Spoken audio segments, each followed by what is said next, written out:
Late Inkatha Freedom Party founder and AmaZulu traditional Prime Minister Prince Mangosuthu Buthelezi has been described as a consistent and inspirational leader today. A memorial service has been held in Ulundi in KZN for the 95-year-old who died last weekend after a prolonged stay in hospital.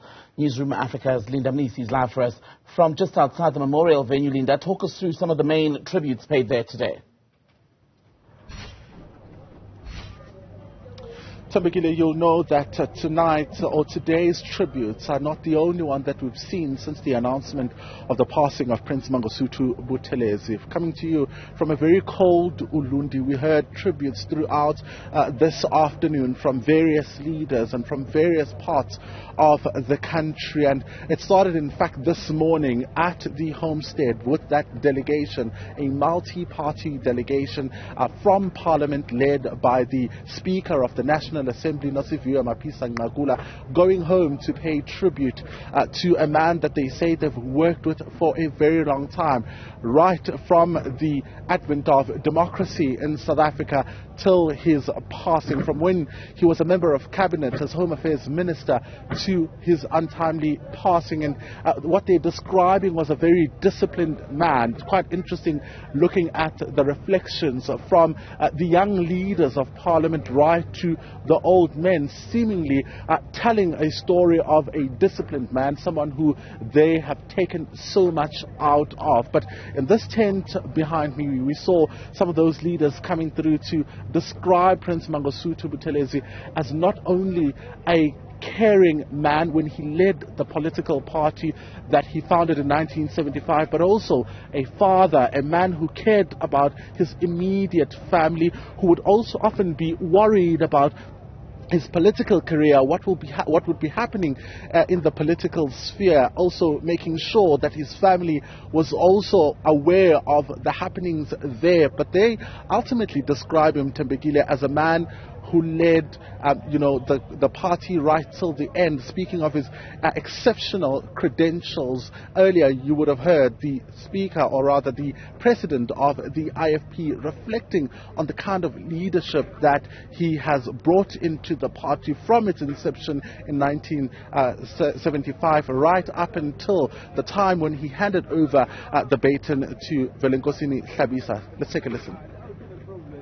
The loss of Prince Buthelezi has left a gaping vacuum in the IFP, in the Zulu Kingdom, and in the South African political landscape.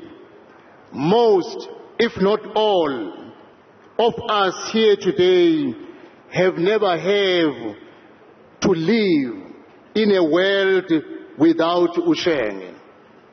I believe that while he left the world a better place, there is still much work we can continue with in his name in order to honor his life, his sacrifices, and his legacy. You'll also recall that this is a man who was a traditional prime minister, having served under a number of kings of the Zulu nation. So we saw a message there from the king of the AmaZulu nation, King Misuzulu Kazwelithini, which was read out of him sending his condolences. As you would know, he is, of course, due to a culture, will not be attending all the proceedings, including the funeral. But we've also seen some royal family members attending, starting of course on Monday, and some even arriving this morning at the Gwapindangene homestead. So we also heard and got an opportunity to be hearing some of the messages that were coming out from his family, from his grandchildren. He spoke about how he impacted their lives as a grandfather at home, and the kind of the little gestures that they say they will never forget. But his eldest son, Zusifa Buthelezi, Prince Zusifa Buthelezi, also reflected on the kind of man that his father was, reflecting on his political career and the tumultuous years that he spent in politics. Let's take a listen. The greatest tribute the IFP could pay to Umntwana would be to carry forward his work for our country. I'm confident that this will be done because my father was confident that it would be. When he stepped down from the presidency of the IFP in August 2019, he told us that he was leaving the party in very capable hands.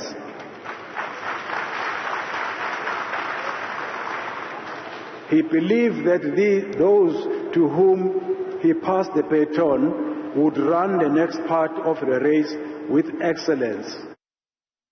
And Linda, there's been an overall attempt, hasn't there been, by the political parties, including Buthelezi's political home, the IFP, which he founded, and even in the visit today by some of the presiding officers or the presiding officers of Parliament and the chief whips of the parties, to focus on the good of Buthelezi's legacy. But not everyone is mourning him right now, because when you look at what reflections have been coming through from people in areas such as Thokoza, people who are in Springs, for example, and around the Vaal, they say for them, they still remember him for his contribution to the bloody violence of the 90s.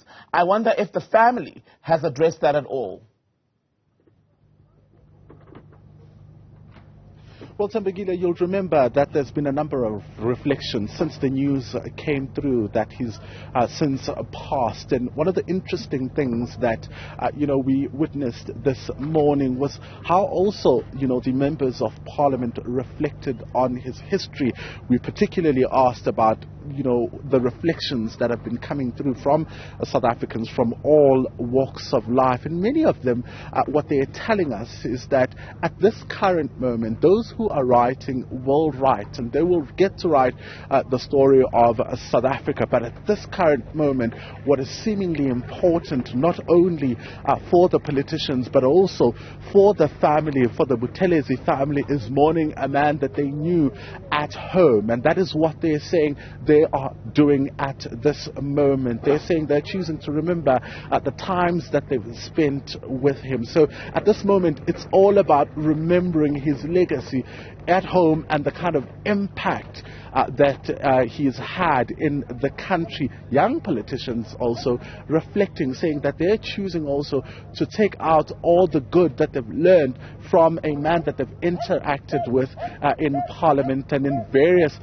places across the country. So at this moment, the tributes that are coming out from where we are, Thembekile, are tributes of people who remember him for the good that he's done in the country and also in his family.